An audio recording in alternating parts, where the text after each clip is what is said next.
2020 has felt like a long year of waiting to see our friends, waiting to see our loved ones, waiting to hear the phone call from the hospital, waiting for the new normal, waiting to hear the government's latest lines of restrictions.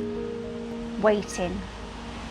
We are waiting for the wait, stuck between the old world and the new normal that will come after the darkness. But we are waiting. I wonder what happens to our bodies, minds and spirits as we wait. The nation is on the brink of a mental health epidemic, some of it caused by the impact that trauma left on our bodies, some of it through waiting. Waiting can make us feel anxious. This can lead to both psychological and physical symptoms.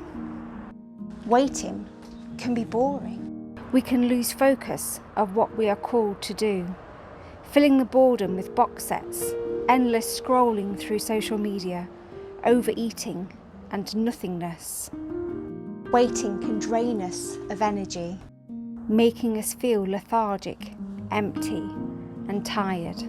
Waiting can make us lose hope.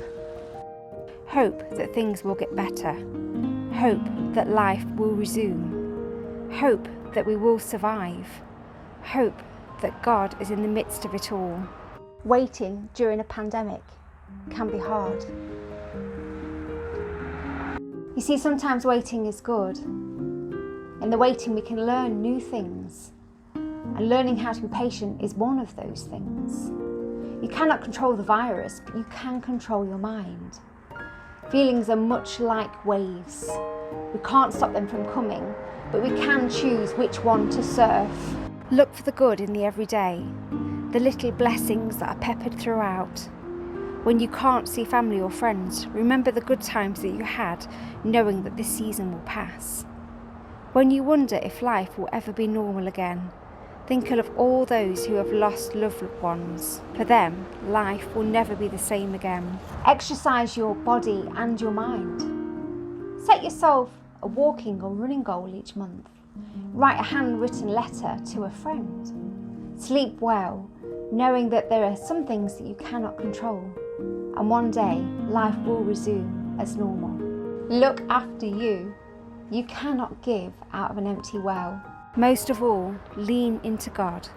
His promises to us are written all throughout the Bible, and His word will not return null and void. God promises that He will always be with us. David wrote in the Psalms that even if he tried to hide in the darkest of places, God would still find him. And when God finds us, He sits with us and waits until we are ready to carry on. God waits with us. Don't know about you, but it gives me so much comfort.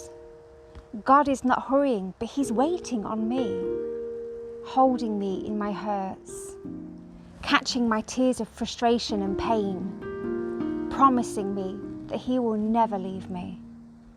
So in the waiting, talk to God. Tell Him what is worrying you. Give Him your hopes and your dreams for the future.